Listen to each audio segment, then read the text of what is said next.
12번 문제 함께 같이 보겠습니다. 그림은 어떤 동물의 항원 A, B, C. 지금 모양을 보니까 이 항원의 세 가지 종류가 다 다른 걸 알 수 있잖아요. 세 가지의 항원이 들어왔을 때 방어작용을 나타낸 것이다. 세포 기억과 니은은 각각 보조 T 림프구와 대식세포 중 하나이다. 지금 여러분 이 두 가지의 세포가 일단은 뭐가 다른지를 알아야 세포 기억하고 니은의 종류를 맞출 수가 있잖아요.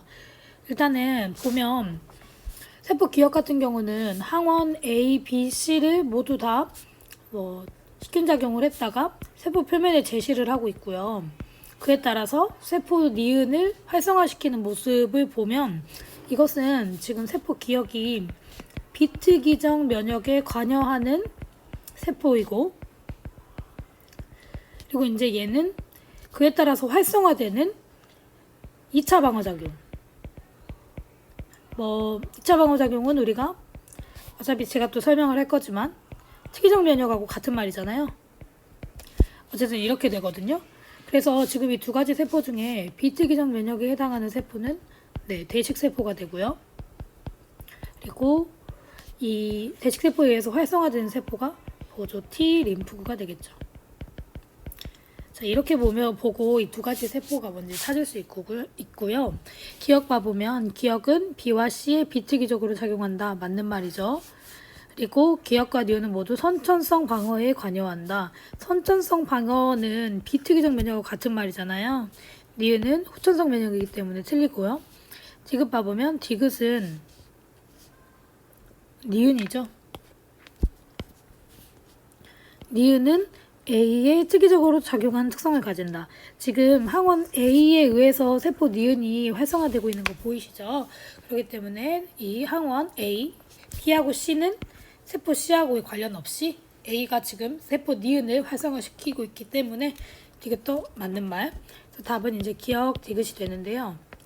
이 문제를 오답을 하실 때 여러분이 꼭 들어가야 되는 내용은 이 두 가지 면역을 비교하는 것이 꼭 들어가야 돼요. 지금 물어보는 선택지 자체가 다 비특이적이네, 선천성, 특이적 이런 거 다 이 면역의 특성만 알면 바로 풀 수 있는 문제였거든요. 그래서 이 면역의 특성 먼저 제가 설명을 좀 해드릴게요. 이거 제가 방과후 때 푸는 문제 중에 하나인데 굉장히 좋은 문제라 제가 이 표를 좀 가져와 봤어요. 지금 방어작용 두 가지가 있어요. 당연히 하나는 1차 방어작용이고 하나는 2차 방어작용이겠죠. 여러분 1차 방어작용 우리가 다른 말로 뭐라고 하죠? 다 대답할 수 있으셔야 돼요. 1차 방어작용을 다른 말로 선천성 면역이다. 말 그대로 갖고 태어나는 거죠. 여러분 이거 생각하기 힘드시면 예시를 먼저 생각해 보세요. 1차 방어작용은 피부나 점막이나 말 그대로 진짜 갖고 태어나는 거. 갖고 태어나는 그 자체가 면역인 거. 그게 이제 선천성 면역에 해당하는 거잖아요. 피부나 점막, 백혈구의 식균작용. 이런 것들이 있을 거고요. 2차 방어작용은 어떤 항원에 맞춤으로 분비되는 항체를 생각하면 되겠죠. 그래서 2차 방어작용은 우리가 선천성이라는 말이랑 연결 지어서 후천성이라고 하게 되죠. 후천성 면역이다. 자, 그리고 선천성 면역은 다른 말로 우리가 비특이적 면역이라고 하게 되잖아요. 그리고 후천성 면역은 특이적 면역이라고 한다.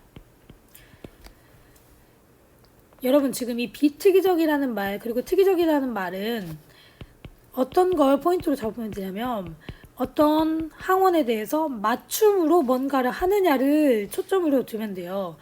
이 어떤 항원에 대해서 맞춤으로 뭔가를 내가 반응을 하고 있다면 그건 특이적인 거지. 근데 어떤 항원이 들어오던 간에 늘상 같은 반응을 한다면 그것은 비특이적인 거예요.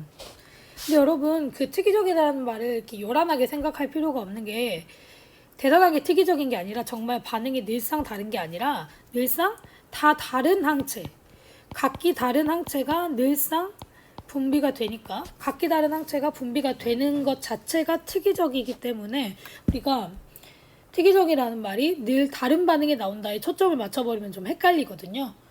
생각을 잘 잡아보시고요. 어쨌든 그러면 여기 아래에 병원체 감염에 의해 획득되는가 이 말은 지금 여러분 이 세 가지 1, 2, 3 세 가지 중에 기준이 지금 2인 거죠. 말 그대로 갖고 태어나냐 아니면 병원체에 만나야만이 획득되는 면역이냐를 물어보는 거잖아요. 병원체에 만나야만이 획득되는 것이 당연히 2차 방어작용, 뭐 후천성, 특이적 같은 말이니까 뭐 마음대로 쓰시면 되겠고요.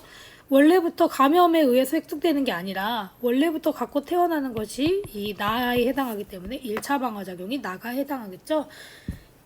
자, 여러분 단순하게 생각해 보세요. 후천성 면역 같은 경우는 항체를 어떤 항원의 맞춤으로 항체를 분비할 거잖아요. 이 항원에 결합할 수 있는 이 항체로 분비를 하게 될 건데, 그러면 여러분 당연히 우리 몸속에 항원이 들어와야 그 항원하고 결합할 수 있는 항체를 분비하지 않겠어요? 항원이 들어오지 않았는데 어떤 항체를 분비할 수 있어요? 그렇기 때문에 여러분 감염에 의해 획득되는 후천성이라는 게 어떤 맥락에서 나오는 말인지 이해 가셨죠? 우리 몸속에 일단 어떤 병원체가 들어와야 그에 맞춰서 항체가 분비되는 것이기 때문에 여러분 후천성이라는 말을 그런 맥락 안에서 이해를 하셔서 잘 적어두시길 바래요. 어쨌든 이렇게 됐고, 태어나부터 지니는가 이것도 지금 선천성이냐 후천성이냐에서 맥락으로 하는 거고요. 자, 기억에 들어가는 말이 뭐 2차는 예라고 했으니까 뭐 특이적으로 반응하는가 뭐 이런 말이 들어올 수도 있고요. 뭐 여러 가지 기억에 들어올 말들 여러분이 한번 생각해 보면 좋을 것 같아요. 또 이 파트에서 여러분 꼭 알아야 되는 게 각 면역에서 관여하는 백혈구의 종류를 알아야 돼요. 내가 비특이적, 특이적 알고 있어도 이 두 가지의 세포의 특징을 모르면 실은 이 문제를 못 풀거든요.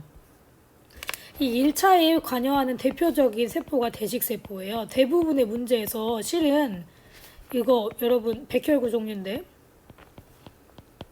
실은 이제 호중구나 다른 애들도 있긴 해요. 근데 얘네들은 이제 생원에서는 거의 등장하지 않기 때문에 알 필요가 없고요. 1차 방어작용에 관여하는 백혈구 중에 생원에서 가장 많이 나오는 세포는 대식세포니까 대식세포까지만 알고 있으면 돼요. 그리고 2차 방어작용에 관련되어 있는 백혈구는 네, 림프구들 있잖아요. T림프구, B림프구. 이 두 가지가 있기 때문에 얘네들도 백혈구인 거 아시죠, 여러분? 어쨌든 이 두 가지의 세포도 여러분이 알고 있어야지 우리가 이 문제를 풀 때 뭐 특이적이냐 비특이적이냐를 봤을 때 여러분이 고를 수 있겠죠. 자, 그리고 또 꼭 들어가야 되는 내용 중에 여기 아래 잠깐 하나 설명을 해볼게요. 여러분 우리가 이 과정은 그 비특이적부터 특이적까지 쭉 연결되는 과정인데요. 제가 이 그림을 꼭 넣은 이유가 뭐냐면 지금 이 그림을 보면 대식세포가 항원을 잡아먹었어요. 병원체겠죠. 뭐 세균이라고 하면 세균을 잡아먹고 이 항원의 조각, 병원체의 조각. 여러분 항원의 정의가 병원체 조각이잖아요.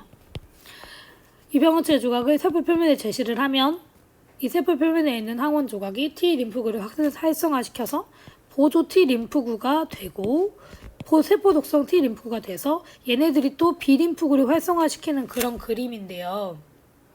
자, 여러분 그럼 제가 질문해 볼게요. 이 대식세포가 항원의 조각, 병원체의 조각을 이렇게 자르는 과정 없이 바로 T 림프구가 활성화될 수 있을까요?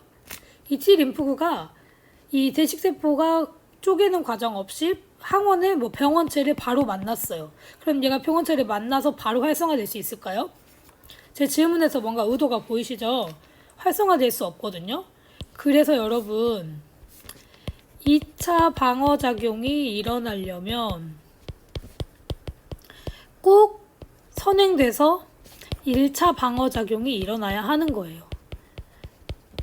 2차 방어작용이 일어나기 전에는 2차 방어작용이 일어나기 위해서는 꼭 1차 방어작용이 먼저 일어나야 한다는 거죠.